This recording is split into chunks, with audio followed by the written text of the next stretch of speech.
Hello friends, we are back with the revision lecture number 2 consolidated financial statement. उम्मीद है आपने lecture number 1 watch किया.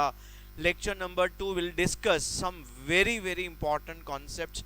Please आप ये lecture बहुत ध्यान से सुनना, आपका basics बहुत strong हो जाएगा. Now, what is this DOA and subsequent accounting? Last lecture में हमने discuss किया था how do we calculate NCI, how do we calculate net assets, everything. अब हम आगे बात करते हैं कि हम उनकी अकाउंटिंग कैसे करेंगे, रिकैलकुलेट कैसे करेंगे, सब्सिक्वेंट डेटा के साथ बैलेंस शीट कैसे बनाएंगे, सेपरेट में, कंसोलिडेटेड में. तो सबसे पहले हम बात करते हैं, let's talk about subsequent accounting part 1. सबसे पहले आप देखेंगे सब्सिक्वेंट अकाउंटिंग में आपके रिजर्व्स, अदर इक्विटी. आप आपके रिजर्व्स को, अदर इक्विटी को दो पार्ट्स में डिवाइड करेंगे. Reserves on date of acquisition and subsequent profits. इसको बोलते हैं प्री रिजर्व्स, इसको बोलते हैं post reserves, pre and post reserves. तो आप क्या करेंगे, आपके जो प्री रिजर्व्स हैं इनको आप यूज करेंगे. कहां पे यूज करेंगे, will be use to calculate fair value of net assets on DOA. दोस्तों आज मैं आपको एक और बहुत इंपॉर्टेंट कॉन्सेप्ट सिखाऊंगा कि एक बहुत कंप्लीट सम है, आप उसको कैसे छोटे छोटे स्टेप्स में, कैसे एक पर्टिकुलर प्रोसेस में डिवाइड करेंगे और बिना किसी टेंशन, बिना किसी तकलीफ के एक बड़ा कॉम्प्लिकेटेड सम कैसे तोड़ के आप उसको आसानी से सॉल्व कर सकते हैं. तो बहुत ध्यान से आज का लेक्चर सुनना, will be super useful. Now we will come with more videos of complicated sums. We will also discuss the concept of chain holding, how to solve the problem of chain holding, everything. So पहला मुद्दा आज का, reserves को हम दो parts में divide करेंगे. DOA के रिजर्व्स, सब्सिक्वेंट रिजर्व्स.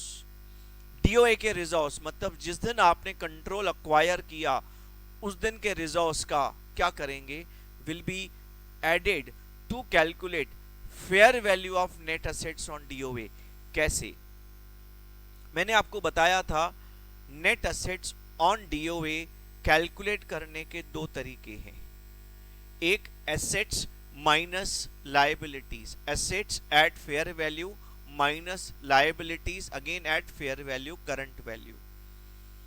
लेकिन आपको जिस दिन डीओए है, मोस्ट ऑफ द टाइम्स बड़े बड़े सम्स जो आप सॉल्व करेंगे, डीओए का आपको बैलेंस शीट नहीं दिया होगा. Many a times DOA mid of the year में होगा. आप बताओ, अगर DOA mid of the year में है, how will you get assets liabilities on DOA, नहीं बता सकते. तो आपका नेट असेट्स कैलकुलेट करने का दूसरा मेथड हम यूज करेंगे. वो मेथड है how to calculate. Number 1, you take share capital of subsidiary,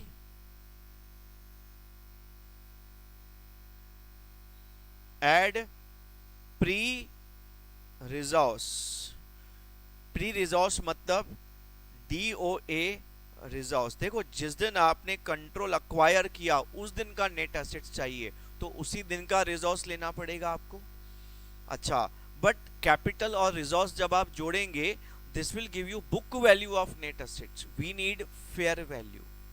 आपको ये बताया होगा रीवैल्यूएशन, कौन से एसेट्स की वैल्यू बदल गई.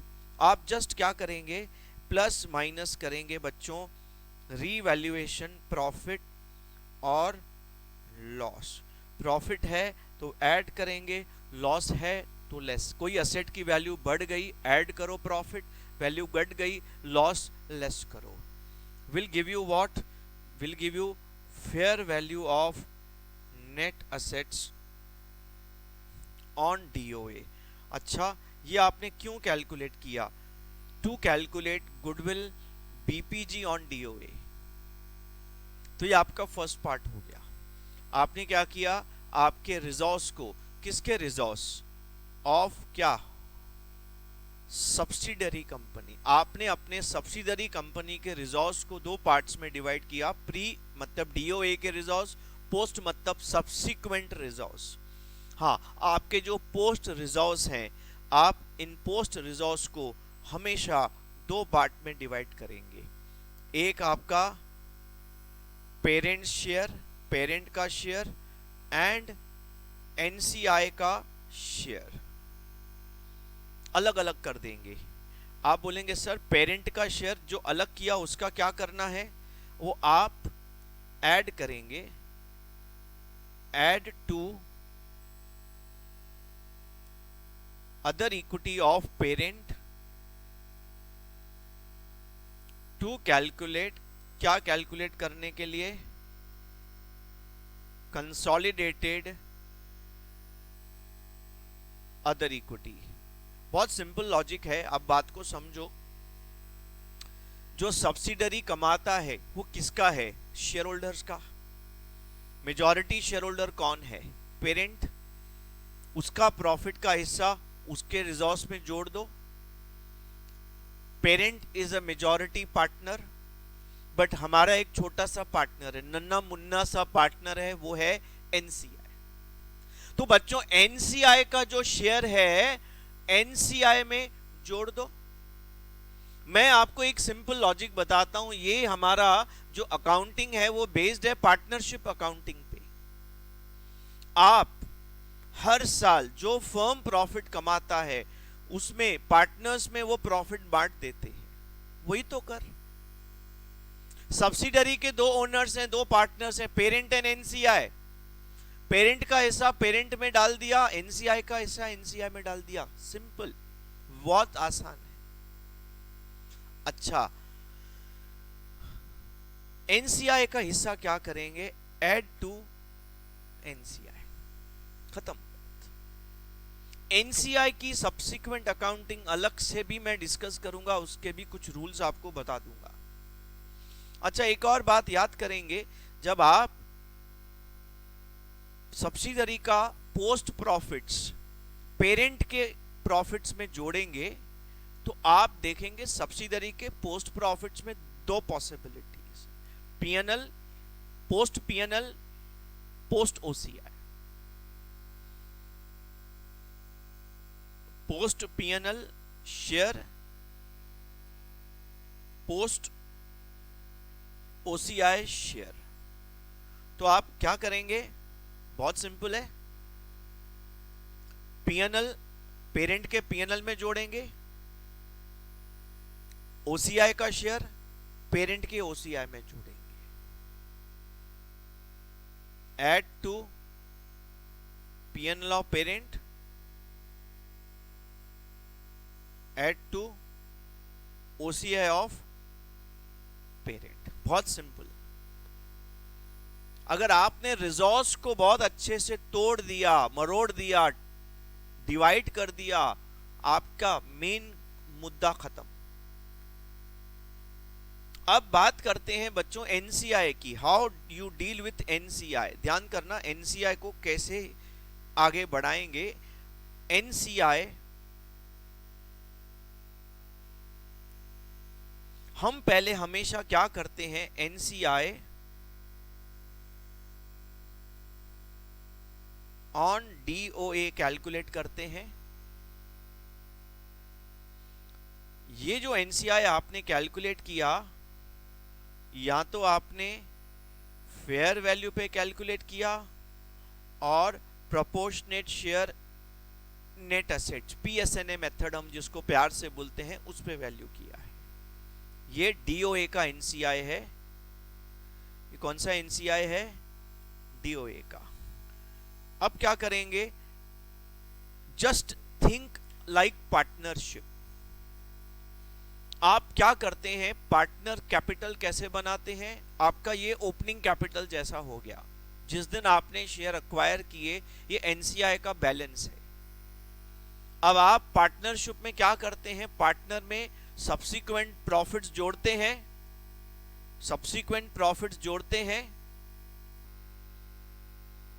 सो आप क्या करेंगे, शेयर इन पोस्ट प्रॉफिट्स क्या करेंगे, एनसीआई का ऐसा एनसीआई में जोड़ देंगे।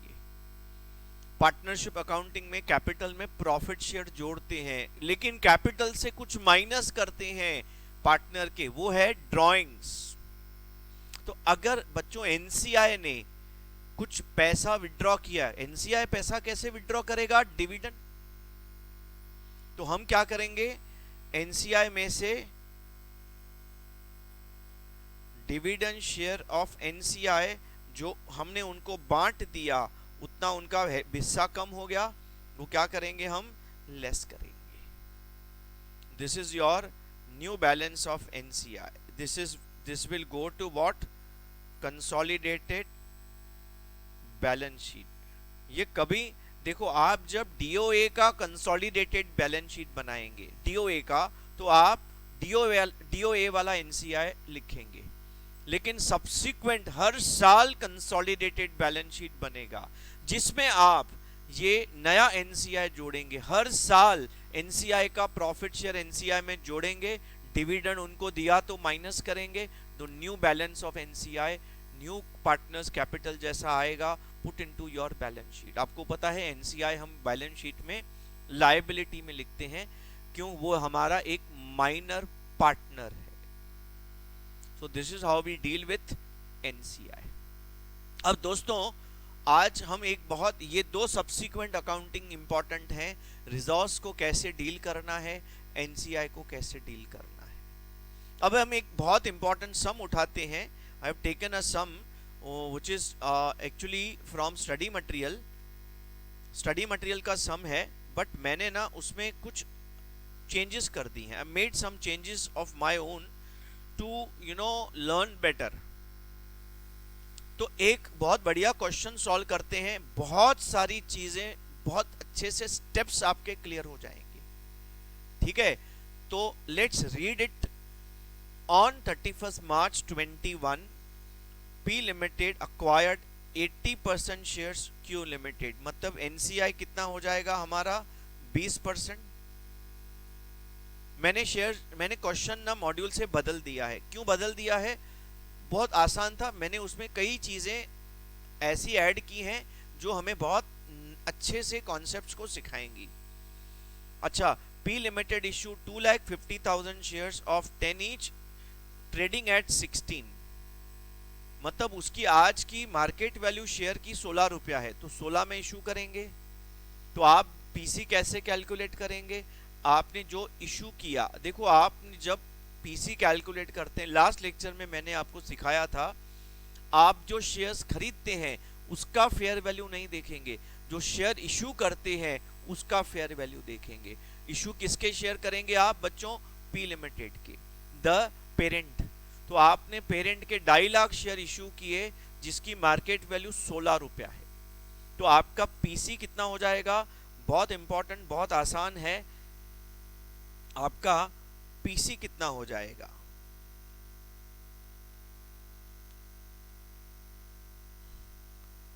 $2,50,000 equity shares of P Limited valued at ₹16 each। आप देखेंगे this comes to 40 lakhs of rupees।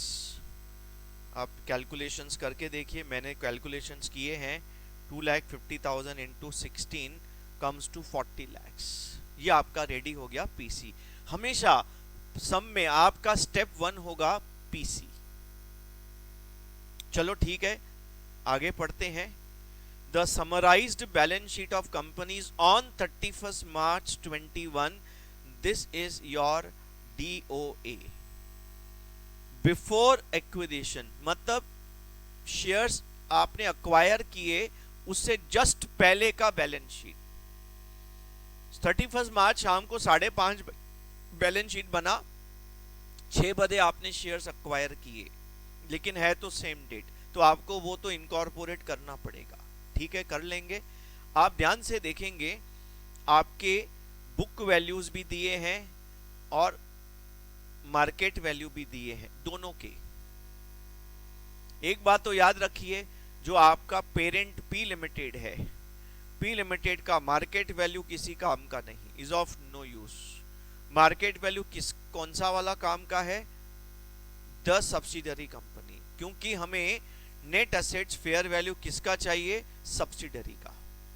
तो पहली बात आप हमेशा सम में याद रखना, पेरेंट का मार्केट वैल्यूज अगर दिया है इज ऑफ नो यूज। बहुत बढ़िया। अब आप अगर ध्यान से देखेंगे हमारा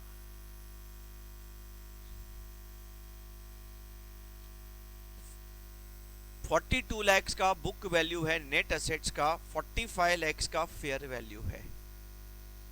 इसका मतलब है हमारे नेट एसेट्स का फेयर वैल्यू रेडी पड़ा है 45 लाख। बट मैंने आपको लास्ट टाइम बोला था कि हम fair value of net assets assets minus liability से नहीं निकालेंगे। तो कैसे निकालेंगे? Capital plus reserves plus minus revaluation.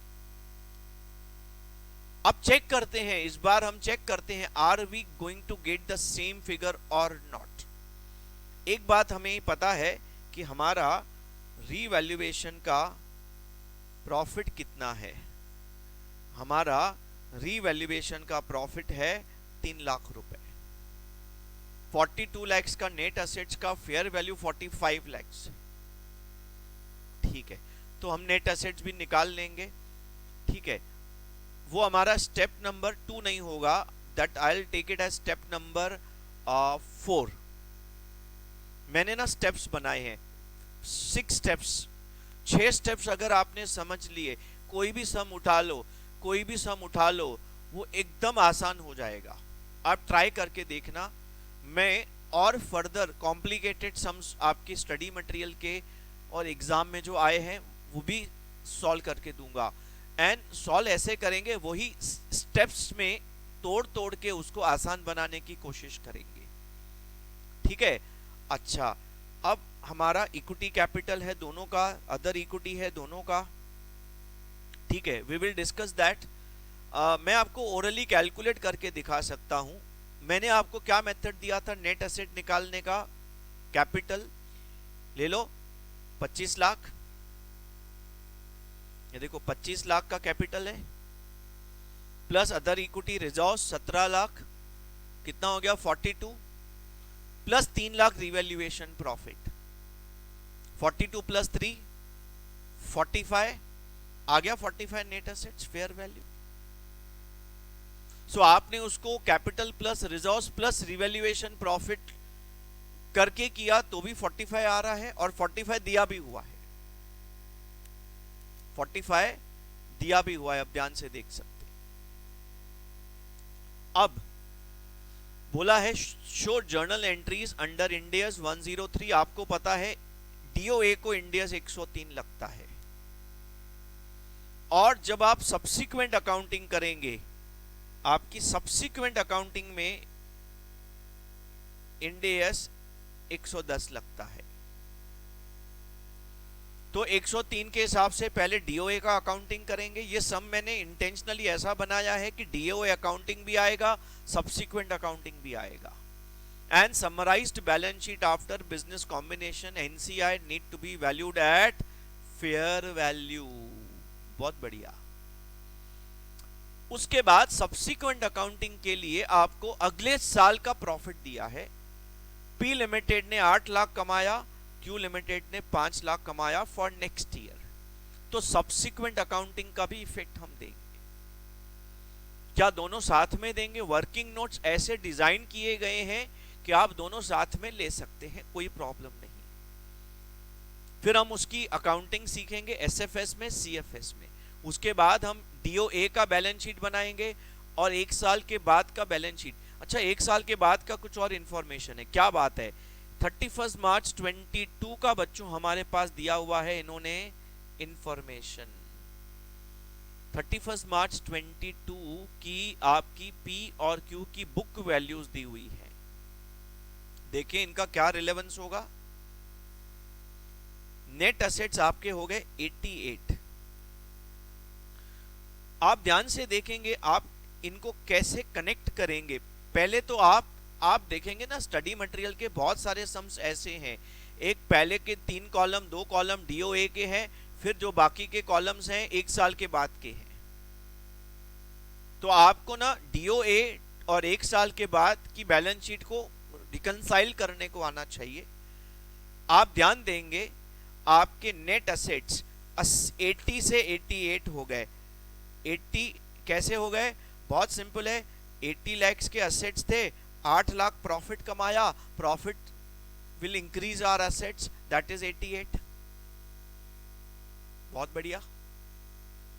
बोलेंगे सर ये 85 लाख कैपिटल कैसे आया, 60 से 60 टू 85। बच्चों आप ध्यान से देखेंगे, पी लिमिटेड ने कंट्रोल अक्वायर करने के लिए 2.5 लाख शेयर इश्यू किए हैं और उसका फेस वैल्यू 10 है, तो 2.5 लाख इंटू 10 25 लाख। तो आपका ओरिजिनल शेयर था 60 प्लस 25 लाख के शेयर नए इश्यू किए अभी, face value that comes to 85 lakh. Reconcile हो गया कैपिटल भी, बहुत बढ़िया। आप बोलेंगे सर अदर इक्विटी ऊपर 20 था, इधर 43, इतना ज्यादा कैसे बढ़ गया, 20 का 43 कैसे हो गया। आई होप यू अंडरस्टूड, 20 इधर है और इधर 43 है। तो बहुत इजी है, ये 20 लाख था ओरिजिनल, प्लस ध्यान से देखेंगे आप, प्लस ये जो पीसी दिया गया 2.5 लाख शेयर का, ये 16 रुपए में शेयर इशू किया गया, 16 रुपए में। देखो आप 16 रुपए में इशू किया गया। तो मतलब इसमें ना 10 का कैपिटल है तो 6 का प्रीमियम है। अब 2.5 लाख को आप 6 से मल्टीप्लाई करेंगे, इट कम्स टू 15 लैक्स। तो 15 लाख का आपका सिक्योरिटीज प्रीमियम आ जाएगा। 15 लाख का क्या आ जाएगा, सिक्योरिटीज प्रीमियम।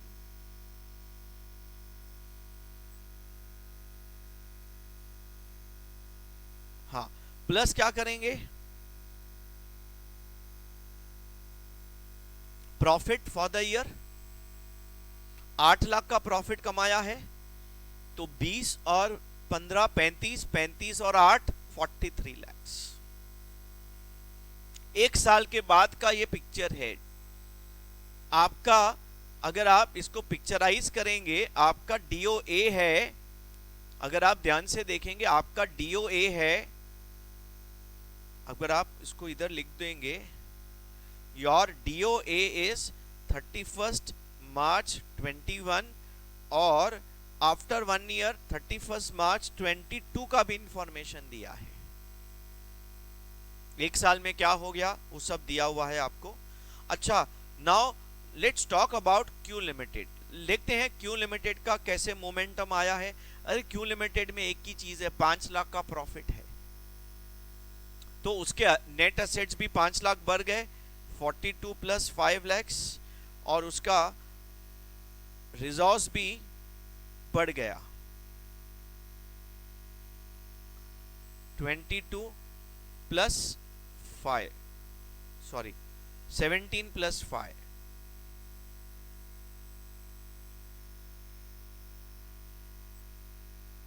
आपका ऊपर देखो 17 लाख का रिजर्व है, 17 से कितना हो गया 22, 5 लाख बढ़ गया। आप देखो 42 से कितना हो गया वो 47, 5 लाख से असेट्स बढ़ गए। देखो आप जो प्रॉफिट कमाते हैं वो प्रॉफिट, एक इफेक्ट होता है रिजर्व्स में, दूसरा इफेक्ट आपका प्रॉफिट आपके असेट्स में पड़ा होता है भाई। जितना आप प्रॉफिट कमाएंगे उतना असेट्स भी बढ़ेंगे। It may be there with you in the form of stock, debtors, cash, whatever it is, but it is always there in the form of assets in your balance sheet. चलो बहुत बढ़िया, अब question अपना तैयार हो गया। और subsidiary ने, क्यू लिमिटेड ने बहुत इंपॉर्टेंट इंफॉर्मेशन है, आप ध्यान देना। क्यू लिमिटेड ने एक साल में कितना कमा लिया बच्चों? 5 लाख रुपया कमा लिया। 5 lakhs is the profit of subsidiary in 1 year after DOA. बोला सर ये तो बहुत कॉम्प्लिकेटेड क्वेश्चन है। देखो हम बच्चों, आप ध्यान देना, इसको हम तोड़ते कैसे हैं। अभी पहले हमने क्वेश्चन को तोड़ दिया, अब इसको आंसर को कैसे स्टेप बाय स्टेप तोड़ेंगे। ध्यान देना, बहुत इजी हो जाएगा आपको कंसोलिडेशन। मैं आपको प्रॉमिस करता हूं कि मेरे पूरे एफर्ट्स रहेंगे, by the time I will finish my consolidation, आपको कंसोलिडेशन के जो 20% मार्क्स हैं, बिजनेस कॉम्बिनेशन मिलाओ तो 40% मार्क्स हैं, शुड हैव दैट कॉन्फिडेंस, यार ये 40 तो मेरे पॉकेट में। और आप बोलो 40%, ये सबसे सबसे डिफिकल्ट पार्ट है आपका सीएमए फाइनल का। अगर ये सबसे डिफिकल्ट के 40 पॉकेट में है, you can think of very high score in CMA final FR. तो stay on with us, we will try our best to make it super easy for you. अब बच्चों आगे बढ़ूंगा मैं। I will now go with the step number 2।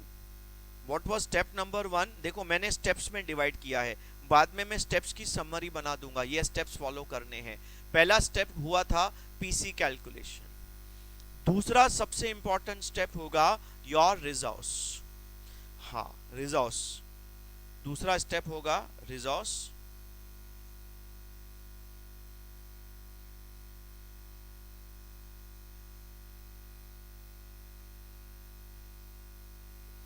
दोस्तों resource को आप दो पार्ट्स में डिवाइड करेंगे। एक है रिजोर्स ऑन डीओए,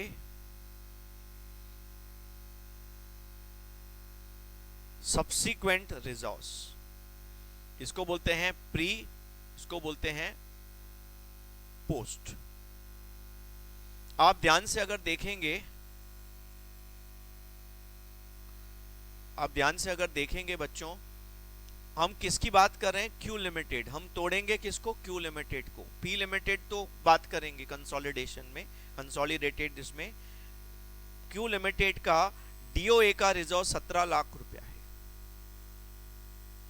17 लाख रुपया, ठीक है। और सब्सिक्वेंटली 5 लाख उसने और कमाया है, 5 लाख देखो और कमाया है उसने, 17 5 22 लाख। तो आपके डीओए के रिजर्व्स हुए क्यू लिमिटेड, क्यू लिमिटेड के, हाँ 17 लाख रुपए के, और आफ्टर टेक ओवर 5 लाख रुपया कमाया। याद करना, जब आपके पोस्ट के रिजर्व्स हैं, इसको हमेशा आप दो पार्ट्स में डिवाइड करेंगे। शेयर ऑफ प्री के रिजर्व्स को डिवाइड नहीं करेंगे, share of parent, share of NCI 80% 4 lakh रुपया, 20% 1 लाख रुपया। Step 2 completed. स्टेप 3, स्टेप 3 की बात करते हैं। अब आप कैलकुलेट करेंगे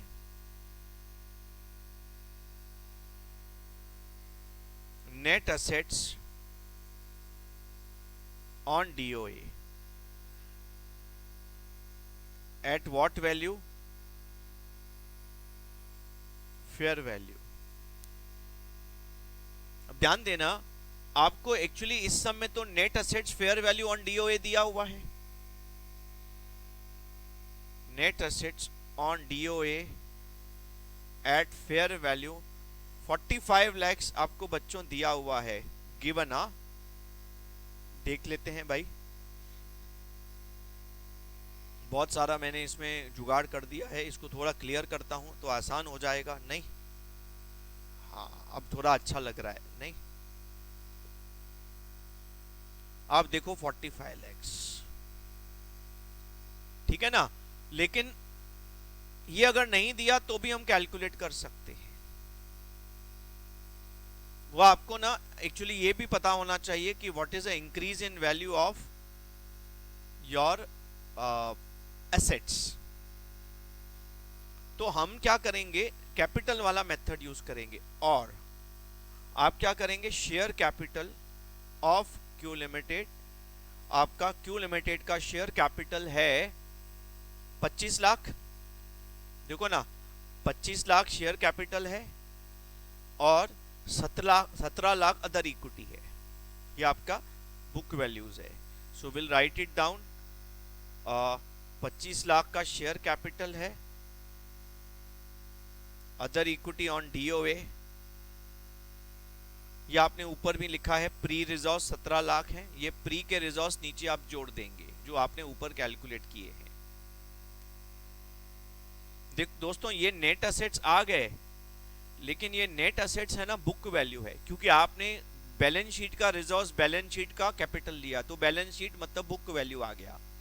आप देख सकते हैं 17 और 25 42 लैक्स है, और आपके क्वेश्चन में बुक वैल्यू 42 लैक्स है। देखो आप अब, लेकिन हमें उसको फेयर वैल्यू पे कन्वर्ट करना है, तो आप क्या करेंगे, इसमें जो 3000 का वैल्यू बढ़ गया असेट्स का, वो हमारा रिवैल्यूएशन प्रॉफिट है, वो भी हम जोड़ देंगे, तो हमारी डीओए का फेयर वैल्यू आ जाएगा। ऐड रिवैल्यूएशन प्रॉफिट 3 लाख रुपया जोड़ देंगे। दोस्तों आप देखेंगे it will come again at 45 lakhs, और वही आपको ऊपर दिया हुआ है, सेम दो मेथड से मैंने निकाल के दिया।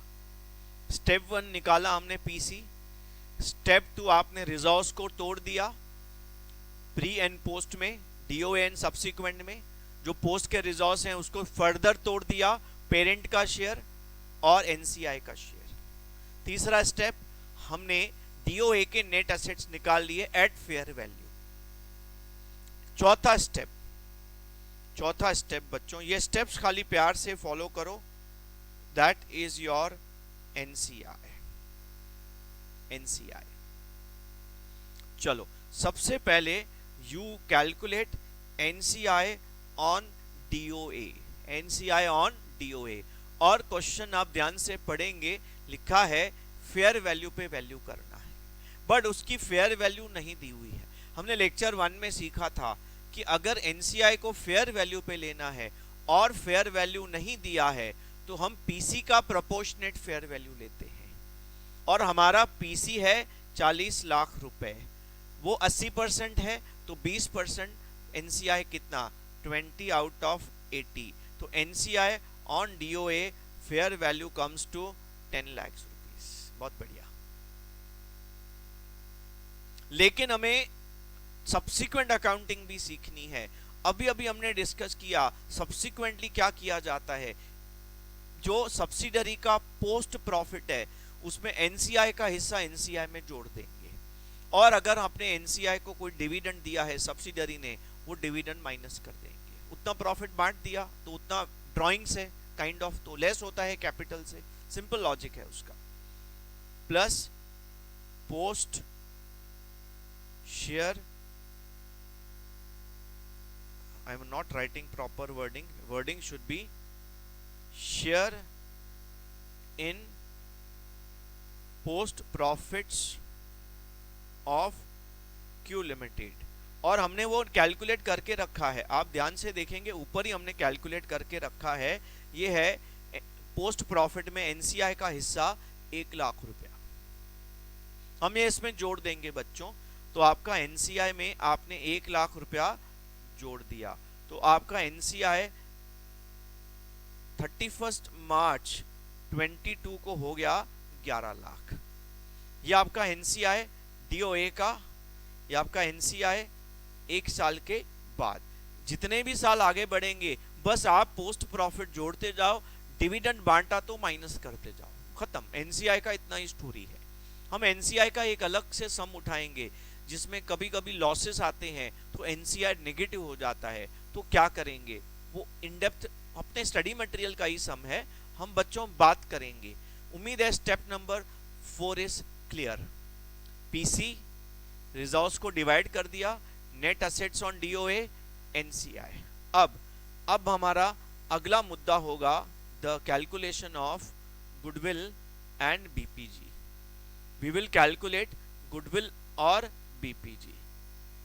बच्चों हमारा step number 5 that is your goodwill और bargain purchase gain. How do you calculate? PC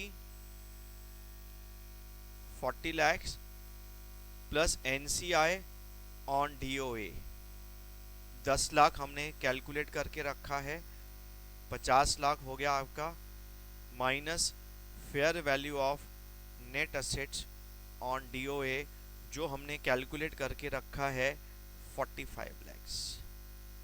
तो आपको यहाँ पे गुडविल आ जाएगा 5 लाख रुपया। बहुत सिंपल है। Step number 5 is also done. Last आखिरी स्टेप, ये 6 स्टेप्स आप हर सम में ट्राई करना, तोड़ के एक एक स्टेप का डेटा निकाल के एक एक स्टेप कंप्लीट करना, आपका कंसोलिडेटेड बैलेंस शीट एकदम सुपर आसान हो जाएगा। आप ध्यान देना, अब आखिरी स्टेप होगा कंसोलिडेटेड अदर इक्विटी। अब बच्चों हम 1 साल के बाद की भी बात कर रहे हैं। मैं आप देखो एनसीआई को मैंने डीओए का भी निकाला, सब्सिक्वेंट भी निकाला, तो अदर इक्विटी भी अपने को डीओए और सब्सिक्वेंट देखना पड़ेगा। फाइन, चलो अब आपका कंसोलिडेटेड अदर इक्विटी मैं डेट लिख देता हूं so that you don't get problem. 31 मार्च 22, 1 साल के बाद का। अच्छा, अब आप क्या करेंगे? कंसोलिडेटेड का मतलब है पेरेंट का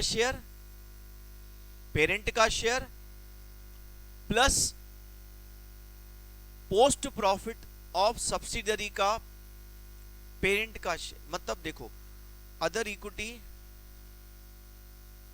ऑफ पेरेंट, आप देखो पी लिमिटेड का अदर इक्विटी कितना है, एक बार देख लेते हैं। On DO on 31st March 22, what is the other equity of, ये क्लियर कर देता हूं मैं। हाँ, what is other equity of parent? 43 lakhs। ये 43 lakhs आप ले लेंगे, यस 43 lakhs आप ले लेंगे, इसमें ऐड करेंगे share in post profit of Q, और जो हमने निकाल के रखा है 4 लाख रुपया। आप अगर ध्यान से देखेंगे ये 4 लाख रुपया आपका, मतलब पेरेंट का पूरा रिजर्व्स लेंगे, उसमें सब्सिडरी का पोस्ट का हिस्सा जोड़ेंगे, खत्म। आई रिपीट, पेरेंट का पूरा रिजर्व्स ले लेंगे, पूरा अदर इक्विटी, उसमें सब्सिडरी का पोस्ट शेयर ऐड करेंगे, that's all, game is over. Dividend आएगा तो डिविडेंड की अलग से बात करेंगे हम, वहां पे कैसे उसको डील करना है। So here 4 lakhs rupees, it will make it a how much? 47। 6 working note, 6 calculations we are done. Now इसकी अकाउंटिंग देखते हैं कैसे करेंगे, बैलेंस शीट देखते हैं कैसे बनेगा। पहले हम इसकी अकाउंटिंग देखेंगे ऑन डीओए।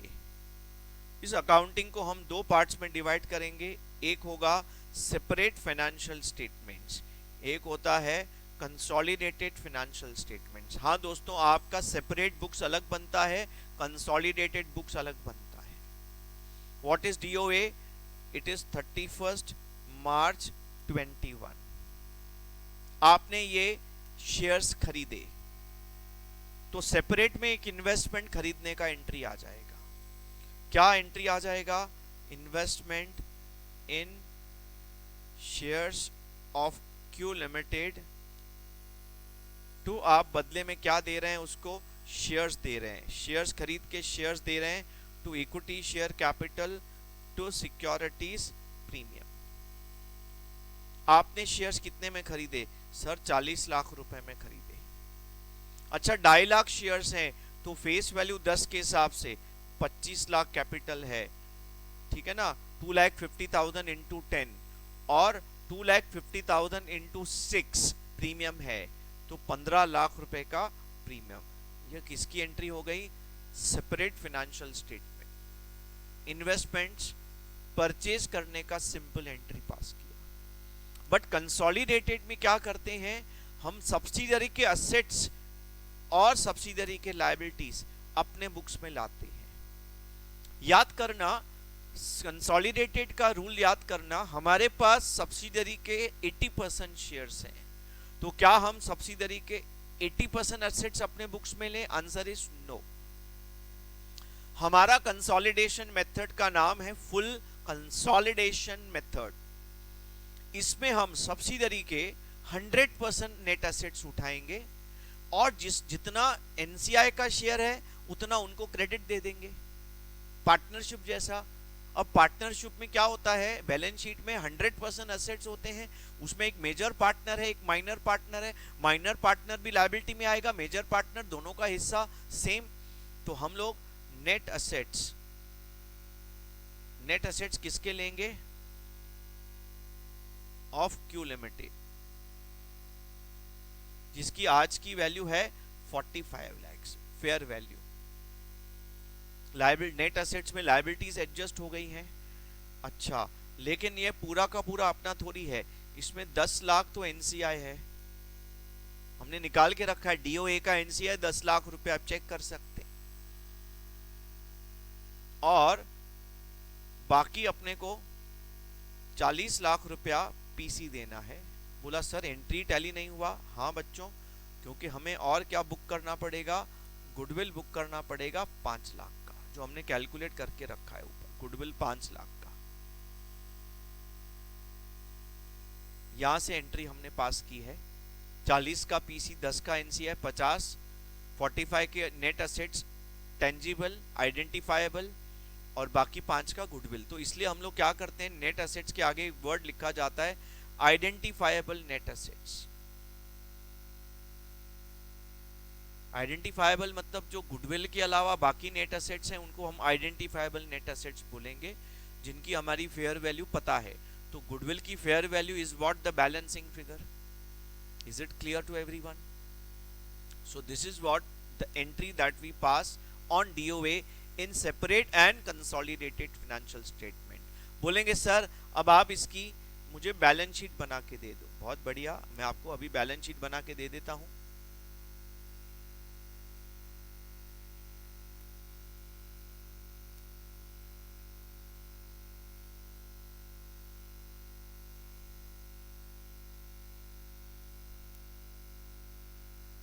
हाँ चलिए, तो let us make the balance sheet. इसको बोलेंगे हम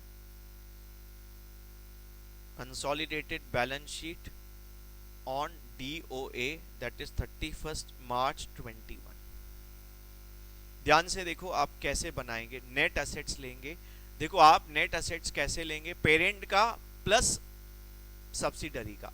याद रखना, पेरेंट्स के एसेट्स की रिवाइज्ड वैल्यू नहीं लेते। मैंने स्टार्टिंग में बोला था इग्नोर करेंगे, इग्नोर करेंगे, ठीक है।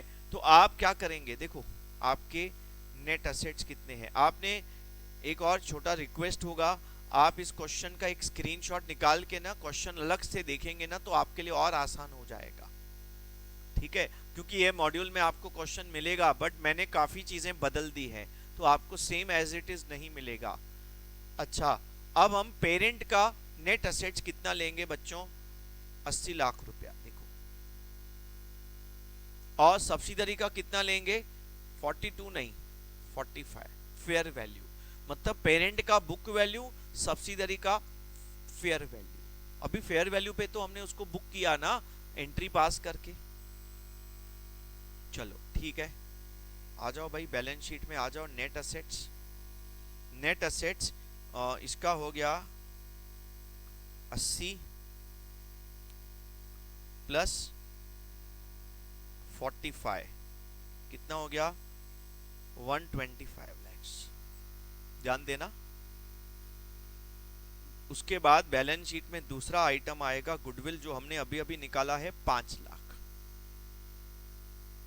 Balance sheet asset side complete हो गया, 130 लाख।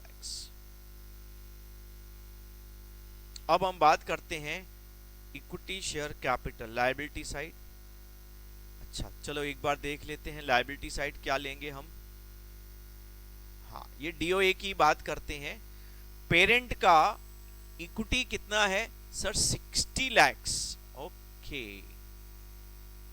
इक्विटी कैपिटल 60 लाख है, लेकिन आज ही के दिन पीसी में 2.5 लाख शेयर इश्यू किए, 10 के हिसाब से 25 लाख रुपए। तो 60 और 25, 85 lakh capital of consolidated balance sheet. Parent का ही लेते हैं कैपिटल, सब्सिडरी का कैपिटल कभी नहीं लेते हम लोग। हाँ, 80 लाख रुपया नहीं, कितना था? 60 लाख प्लस अब 25 का और इशू किया, टोटल 85 हो गया।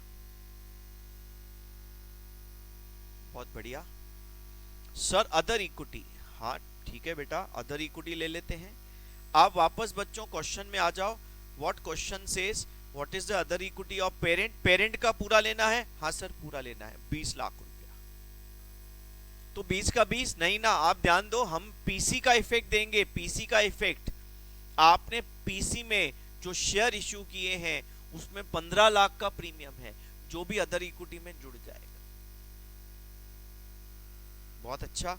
तो आप क्या करेंगे बच्चों, यहां पे आपके इसमें ये क्या हो गया भाई? हाँ, आपका 20 लाख था, 15 लाख का प्रीमियम जोड़ दिया हमने, 35 lakh is the other equity of consolidated balance sheet. देखो आपका सब्सिडरी का अदर इक्विटी नहीं आता है, वो तो नेट असेट्स में चला गया, वो गुडविल सेट ऑफ होके गुडविल आ गया उसका। खाली पेरेंट का अदर इक्विटी लेंगे, जो ओरिजिनल प्लस जो शेयर इशू किए उसका प्रीमियम। और तीसरा क्या जोड़ेंगे बच्चों? NCI on DOA I think is 10 lakh. जोड़ो 8 3 11 12 13 130। Tally tally tally and tally. बोला सर अब आप 1 साल के बाद का कंसोलिडेटेड बैलेंस शीट बना के बताओ। बहुत बढ़िया, अभी बना देते हैं, क्या टेंशन की क्या बात है।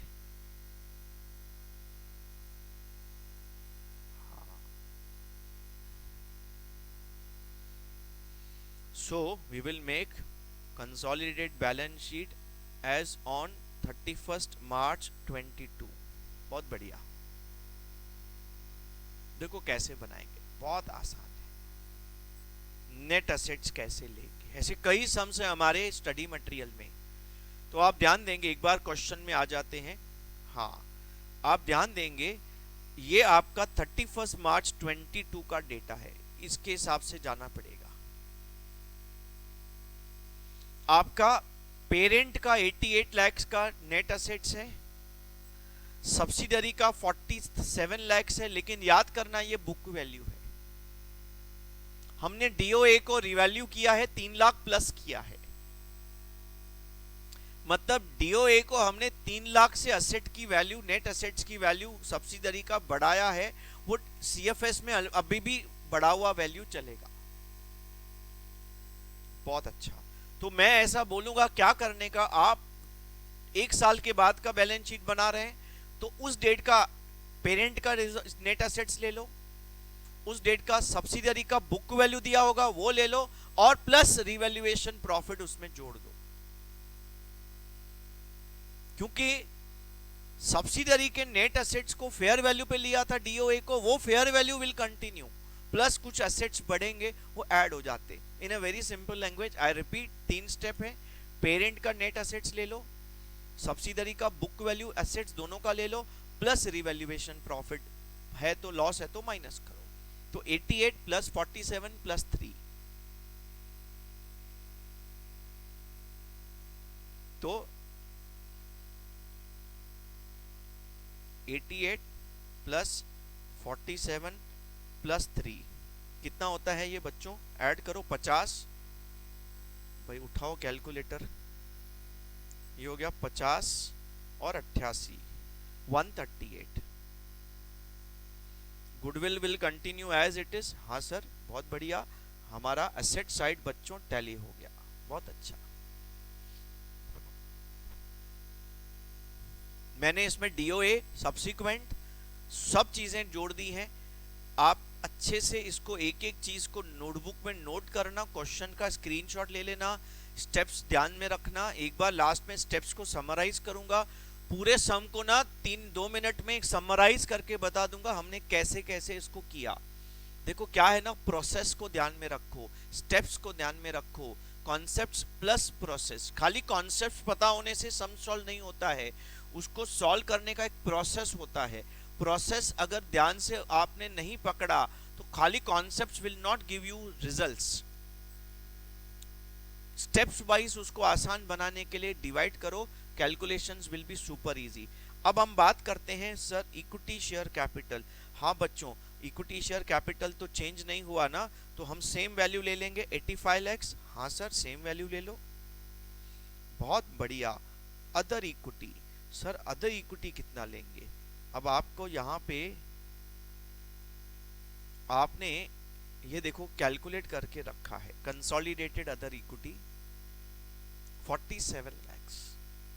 इसमें हमने क्या किया, पेरेंट का जो अदर इक्विटी है 43 एज इट इज लिया, जिस उसमें हम सब्सिडरी का पोस्ट प्रॉफिट शेयर जोड़ दिए, खत्म बात। सब्सिडरी में जो अपना पोस्ट में हिस्सा है वो जोड़ दिए, खत्म। 47 lakhs इज द, हमारा वर्किंग नोट से तैयार हैं ये फिगर्स। हाँ, वर्किंग नोट में आपको ये बैलेंस शीट की सब फिगर्स मिलेंगी।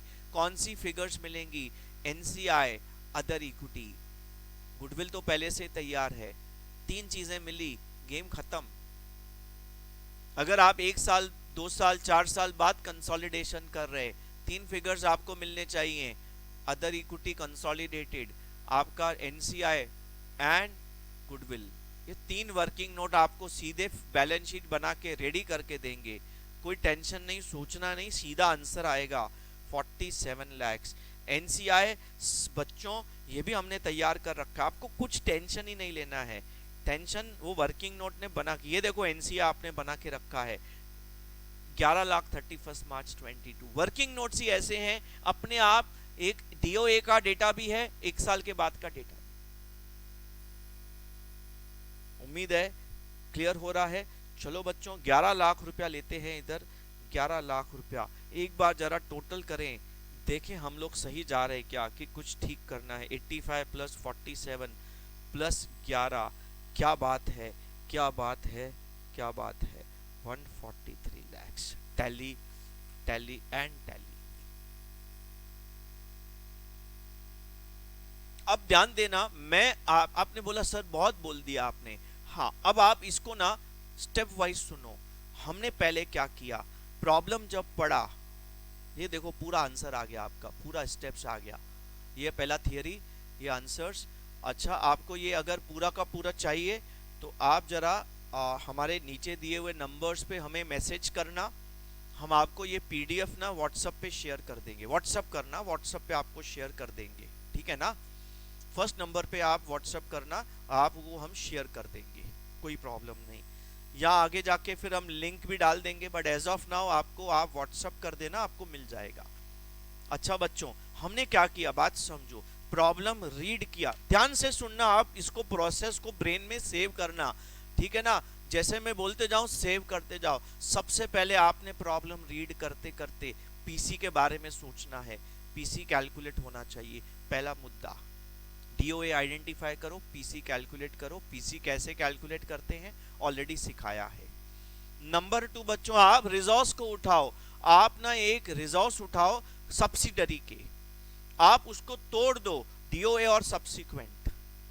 जो सब्सिक्वेंट रिजोर्स हैं उसको फर्दर तोड़ दो, वो बांट दो, किसको किसको देना है, पेरेंट का हिस्सा और एनसीआई का हिस्सा। Working note 2 complete. नाउ बच्चों working note 3, net assets on DOA. अब वर्किंग नोट 2 से एक फिगर आएगा, प्री रिजर्व्स। अब आप कौन से मेथड से नेट एसेट्स निकालेंगे? हमेशा 99% केसेस में कैपिटल प्लस रिजर्व्स वाले मेथड से। तो आपको सब्सिडरी का शेयर कैपिटल लेना है, उसमें वर्किंग नोट 2 में से प्री रिजर्व्स मिलेंगे, आपको डीओए के रिजर्व्स मिलेंगे। सर वो तो क्वेश्चन में दिए होते हैं बेटा, कभी कभी निकालने पड़ते हैं। मैं अगला सेशन आप ध्यान से सुनना, अगर DOA mid of the year में है तो बेटा प्री रिजर्व्स निकालने पड़ते हैं। मैं आपको अगला सेशन में, देखो आपका एग्जाम्स जून में है, मेरा टारगेट रहेगा कि भाई बाय एंड ऑफ द मे आपको मैं सब लेक्चर्स बना के दे दूं। ठीक है, आप जितना सपोर्ट करेंगे, आप जितना फॉलो करेंगे, सपोर्ट करेंगे, कमेंट्स करेंगे कि हाँ सर हमको ये बेनिफिट हुआ, हमको ये बेनिफिट हुआ, आप ये और लेक्चर बनाओ, तो I will try to make all lectures of consolidation business combination by end of 31st May, by end of May, and ensure that we will try to ensure that ये 40 में से 40 marks अपने pocket में आने चाहिए। ठीक है ना? तो your support is very very important to motivate me to make more and more lectures.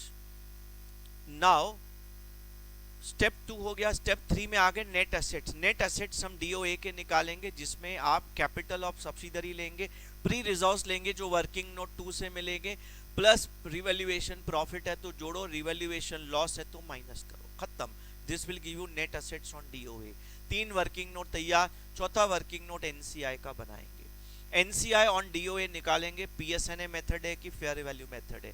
Fair value दिया है तो उठा लो, फेयर वैल्यू नहीं दिया तो पीसी में से प्रोपोर्शनेट फेयर वैल्यू ले लो। नेट एसेट बोला तो आपका नेट एसेट तैयार पड़ा है वर्किंग नोट 3 में, उसमें से 20% ले लो तो पीएसएनए मेथड से एनसीआर डीओए का आ जाएगा। लेकिन हमने 1 साल के बाद कंसोलिडेशन बैलेंस शीट बनाना है, तो आप क्या करेंगे, उसमें वो आपको वर्किंग नोट 2 में पोस्ट प्रॉफिट में एनसीआई का शेयर निकाल के रखा है, बस एनसीआई में जोड़ दो आप। देखो वर्किंग नोट से वर्किंग नोट में अमाउंट मूव होते हैं, और आप सीक्वेंस ध्यान से रखना, सीक्वेंस बच्चों बदलना नहीं। हाँ, अपना चौथा वर्किंग नोट में एनसीआई तैयार हो गया, डीओए का भी, सब्सिक्वेंट भी, कोई टेंशन नहीं। अब 5वां वर्किंग नोट आपका बनेगा बच्चों गुडविल बीपीजी, जिसमें आप क्या करेंगे, PC plus NCI minus net assets on DOA. PC आपका फर्स्ट वर्किंग नोट से मिलेगा, एनसीआई आपका थर्ड वर्किंग नोट से मिलेगा, नहीं फोर्थ वर्किंग नोट से, net asset third working note से मिलेगा। उठाओ गुडविल बीपीजी जो आया निकाल के रेडी कर दो।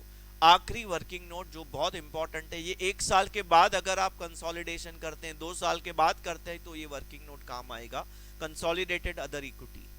तो आपको क्या करना है, पेरेंट का जो अदर इक्विटी है वो जितना है date of consolidation, I repeat date of consolidation, date of consolidation का पेरेंट का अदर इक्विटी उठा लो, उसमें सब्सिडरी का पोस्ट प्रॉफिट जोड़ दो, आपका अदर इक्विटी कंसोलिडेटेड तैयार हो जाएगा। उठाओ, अब आप डीओए का बैलेंस शीट बनाओ, 2 मिनट में बनेगा। 1 साल के बाद का बैलेंस शीट बनाओ, 2 मिनट में बनेगा, क्योंकि उन सब बैलेंस शीट के जो भी फिगर्स हैं main NCI, other equity, goodwill ऊपर तैयार पड़े हैं। 6 वर्किंग नोट में सब फिगर्स तैयार हो गए। उम्मीद है that you are able to understand, and that too very well. Please now wait for third lecture where I'll be discussing very important concepts. My target of third lecture will be to discuss step acquisition and transaction with equity participants. Means आपने अगर पहले 30% share खरीदे, फिर 40 खरीदे, तो आप control second lot में acquire किए तो क्या अकाउंटिंग करेंगे।